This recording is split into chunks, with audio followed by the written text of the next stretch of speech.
පිම්බර ඇසළ පොහොය දිනක් වේවා.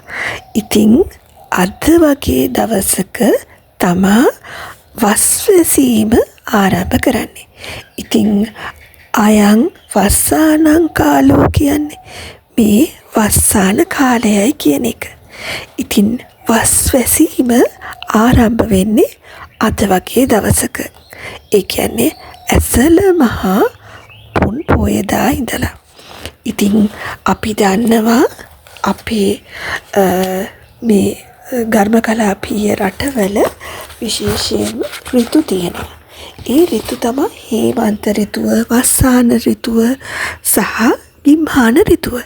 ඉතින් වසරකට මෙහිම ඍතු 3ක් තියෙනවා මේ ගර්භකලාපීය රටවල් වල. ඉතින් මේ වස්සාන ඍතුව ආරම්භ වෙන්නේ ඇසළ පුන් පොහොය දිනේ. මේ දිනෙන් ආරම්භ වෙලා පොය 4ක් මේකට අයිති වෙනවා. එතකොට මේ මාස 4 පුරාම පවතින්නේ වැස්ස කාලයක්. ඉතින් මේ වැස්ස කාලේ 3 මාසයක් යනකම් වැස්සෙන් ආරක්ෂා වෙලා වෙන්න. ඊට පස්සේ ඉස්සෙල්ලම පෙරවස් සමාදන් වෙලා එතකොට වස් සිවුරක් ලැබෙනවා. එහෙම නැත්නම් වැසි සලුවක් මේ කාලෙට පරිහරණය කරන්න සිවුරක් හම් වෙනවා භික්ෂුන් වහන්සේලාට. ඊට පස්සේ වස් පවාරණය කරලා, ඒ කියන්නේ වස් කාලේ හොඳට ශික්ෂණයෙන් ඒ තියෙන නීති රීති වලට අනුව ඒ සිල්පද රැකලා අවසානයේදී කටින චීවරයක් උන්වහන්සේලාට ලැබෙනවා. දෙපට සිවුරක්, තනිපට සිවුරක්, ඒ වගේම අදනයක් කියන මේ 3 සිවුරම භික්ෂුණියන්ට පූජා කරන උපාසක උපාසිකාවන් විසින්. ඉතින් මේ කටින චීවරය චීවර මාසය තමයි මේ අදින් පටන් ගන්නෙ. ඉතින් මේ ඉල් පොයෙන් තමයි අවසාන වෙන්නේ. ඇසළ පොයෙන් පටන්ගෙන මේ මාසයේ මේ දවසේ තමයි මේ සිල්පදය රකින්න වස් රකින්න භික්ෂුන් වහන්සේලාට ආරාධනා කරලා ඊට පස්සේ මේ සිවුර පසුව මාස 3ක් ගියතන පූජා කරලා ඉතාමත් අලංකාරව වීදි සංචාරය කරලා ගෙනල්ලා ඊළඟට කල්ප වෘක්ෂයක් හදලා භික්ෂුන් වහන්සේලාට මේක පරිහරණය කරන්න පූජා කරන්නේ. ඉතින් මේ වස් වැසීම ආරම්භ වෙන්නේ අද ඉඳන්.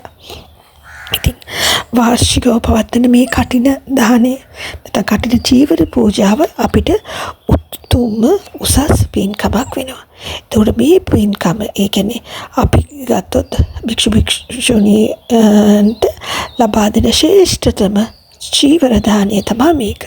ඉතින් මේ චීවර මාසය කියලාත් කියනවා මේ මාසෙට. වස් මාසය කියලාත් කියනවා. ඉතින් චිරාගත දීර්ඝ කාලයක් තුළ පැවතෙන මේ පින්කම් කරන මාසය මේ ආරම්භ කරන්නේ අද ඉඳන්. ඉතින් වස් වසීම ආරම්භය භික්ෂු ශාසනයේ නැත්නම් බෞද්ධ ශාසනයේ මුල කාලේදී තිබෙන්නේ නැහැ. පසු කාලීනව තමයි මේක එකතු වුනේ. මේ පසු කාලීනව එකතු වෙන්න හේතු වුනේ මේ වැස්ස. ඒ කියන්නේ භික්ෂුන් වහන්සේලා මුල ඉඳලම ධර්ම ප්‍රචාර කටයුතු වල යෙදී සිටිනවා. ඉතින් මේ ධර්ම ප්‍රචාරක කටයුතු වල යෙදී සිටින්දී වස් කාලයේදී ඇත්තටම ගොඩාක් භික්ෂුන් වහන්සේලා තෙමිලා රෝගාතුර වුණා. එක අවස්ථාවකදී බුදුරජාණන් වහන්සේව බැහැ දකින්නේදී මේ භික්ෂුන් වහන්සේලා ඉතාමත් රෝගාතුර වෙලා තෙමිලා ඇවිල්ලා තමයි බුදුරජාණන් වහන්සේව බැහැ දැක්කේ. එතකොට බුදුරජාණන් වහන්සේට ඉතාමත් දුකක් ඇති වුණා භික්ෂුන් වහන්සේලා ගැන. ඔය අතරේදී ජෛන පැවැත්වු මේ වස් කාලයේදී පොළවින් මතුවෙන කුඩා සතුන් අපේ පායට පෑගිලා මැරෙනවා. මේ සංචාරක කටයුතු වල යෙදලා භික්ෂුන් වහන්සේලා, බෞද්ධ භික්ෂුන් වහන්සේලා මේ කාලයේදී ඇවිද මේ වගේ සතුන් මරණමයි කියන කතාව ඇහුවා. ඉතින් ආරාම වලට වෙලා වස්සන්නේ නැහැ කියන එක මේක හරි කැලැල්ලක් වුණා. ඉතින් බුදුරජාණන් වහන්සේ මේ ගැන සලකලා බලලා මේ චයිනා පැවැත්තුන්ගේ ඉල්ලීම ඒගොල්ලොන් ගරු කරන එක අපේ බෞද්ධ සමාජයටත් එක්කව කරලා මේ මතය ගරු කරලා ඒ වගේම මහජන අප්‍රසාදය මේ වර්ෂා කාලයේදී වික්ෂුන් වහන්සේලාට මුහුණ දෙන්න සිද්ධ වුණා. ඉතින් ඊට පස්සේ බුදුරජාණන් වහන්සේ ඒකට ගරු කරන එක, ඒ කියන්නේ මහජනයාත් වික්ෂුන් වහන්සේලා මේ විදිහට අසනීප වෙයි කියන තත්ත්වයක් අරගලොන්ගේ තිබ්බ චෛනාගමිකයන්ගේ තිබ්බ ඒ මතයට ගරු කිරීමත් වශයෙන් මේ වර්ෂා කාලයේ මේ තෙමසුත තුළ වික්ෂුන් වහන්සේලාට ආරාමවල වසන්න නැත්නම් ආරාමවල වසන්න කියලා ආරාධනා කරා නැත්නම් අනුදැන වදාලා.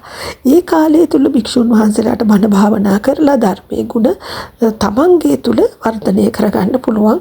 ගිහියන්ටත් ඒ කාලේදී සිව්පසෙන් උපස්ථාන කරන්න පුළුවන් උන්වහන්සේලා.